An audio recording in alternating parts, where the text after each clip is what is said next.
Alright, Shalom. First and foremost, I want to start this lesson off by giving all the praise, honor, and glory unto Yahweh, Ba'ashem, Yahushai, Ba'ashem, Rakakwadash. Double honors to the apostles and elders of Great Millstone. Honors to our brothers who are fervently preaching the word in sincerity and in faith. Shalom to all the sincere Akwath, and Shalom to the scattered Israelites who are amongst these heathen nations and look like these heathens.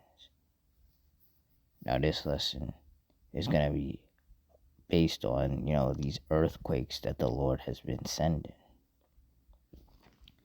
So through the Spirit, I'm going to read these headlines, get some precepts, and Lord's will, you're edified. It says magnitude 7.7, it says major, Salakia, 7.7 magnitude earthquake strikes off Japan, prompting tsunami alerts. It says 4.8 magnitude earthquake hits near Silver Springs. Says 2 earthquakes reported in South Carolina early Tuesday morning. Earthquake of magnitude 5.5 strikes Colombia-Ecuador border. Says 2 earthquakes in Fairfield County. Says powerful magnitude 5.5 earthquake rattles western Nevada, northern California. Multiple aftershocks reported. Says earthquake off Indonesia topples buildings, kills 1 person, and sets off small tsunami.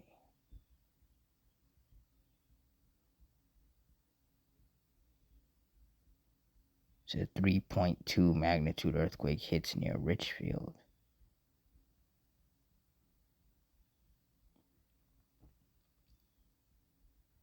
Says earthquake swarm in Randolph County. 8 minor quakes recorded near Randleman.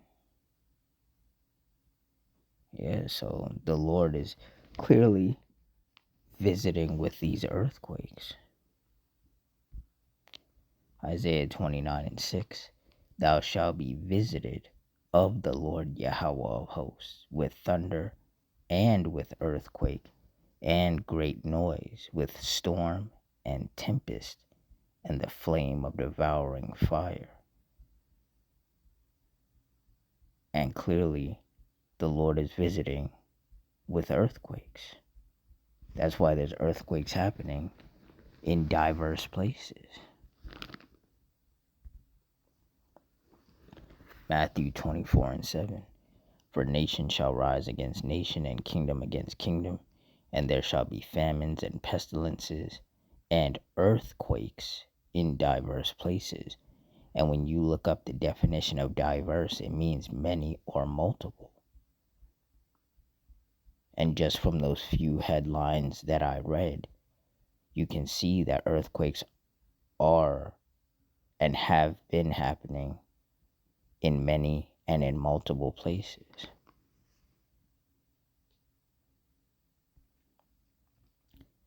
Second Ezra 9:1, he answered me then and said, Measure thou the time diligently in itself, and when thou seest part of the signs pass which I have told thee before. Verse 2, then shalt thou understand that it is the very same time wherein the highest will begin to visit the world which he made. Therefore, when there shall be seen earthquakes and uproars of the people in the world, and clearly there's plenty of earthquakes happening throughout the world, and there's a lot of uproars of the people in the form of protests happening. Verse 4, then shalt thou well understand that the Most High spake of those things from the days that were before thee, even from the beginning. For like as all that is made in the world hath a beginning and an end, and the end is manifest. Even so the times also of the highest have plain beginnings in wonder, and powerful works, and endings in effects and signs. And these earthquakes are signs of the Lord visiting this world which he made. And these earthquakes are going to start happening a lot more frequently, and they're going to get more intense, destructive, and deadly.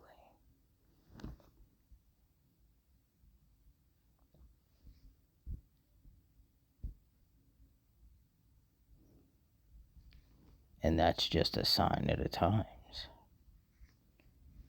2 Timothy 3:1, this know also that in the last days perilous times shall come.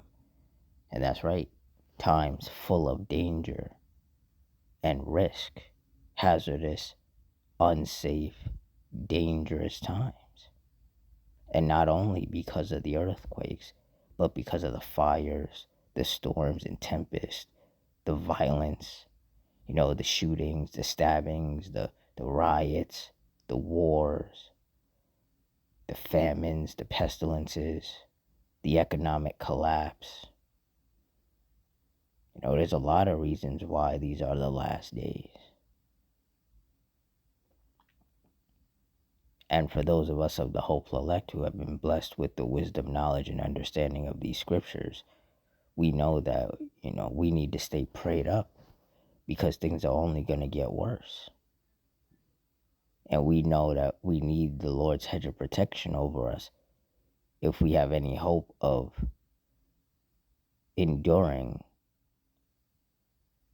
unto the end.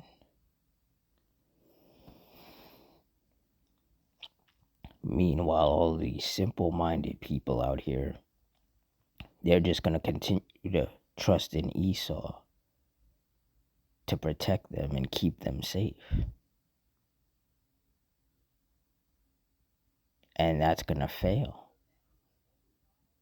Because like it says in Psalm 7:11, Yahweh judgeth the righteous, and Yahweh is angry with the wicked every day. So if the Lord is angry with you, and if the Lord has deemed you to be wicked, there is no saving you. There is no protecting you. You're going to die in whatever way the Lord sees fit for that to manifest. So all of these wicked people who are just, going around still just participating in folly without a care in the world, they're going to die anyway, so they might as well live it up because these really are their last days. The Lord is about to unleash his spirits of vengeance upon these people.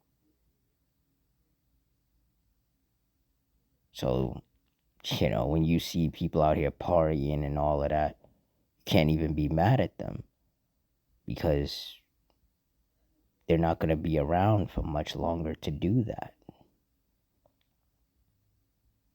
And some of those deaths that are going to happen will be as a result of these earthquakes that the Lord is sending.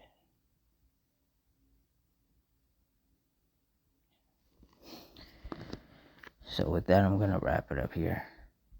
In closing, I want to give all the praise, honor, and glory unto Yahweh, Ba'ashem Yahushai, Ba'ashem Rakakudash, the Wadi Yahweh, Ba'ashem Yahushai, for putting the spirit on me to do this lesson. Double honors to the apostles and elders of Great Millstone. Honors to our brothers who are fervently preaching the word in sincerity and in faith. Shalom to all the sincere Akwath, and shalom to the scattered Israelites who are amongst these heathen nations and look like these heathens. Hope you all stay strong, stay safe, stay fervent, stay circumspect, stay prayed up, and Adawan Ratazah. Till next time, shalom.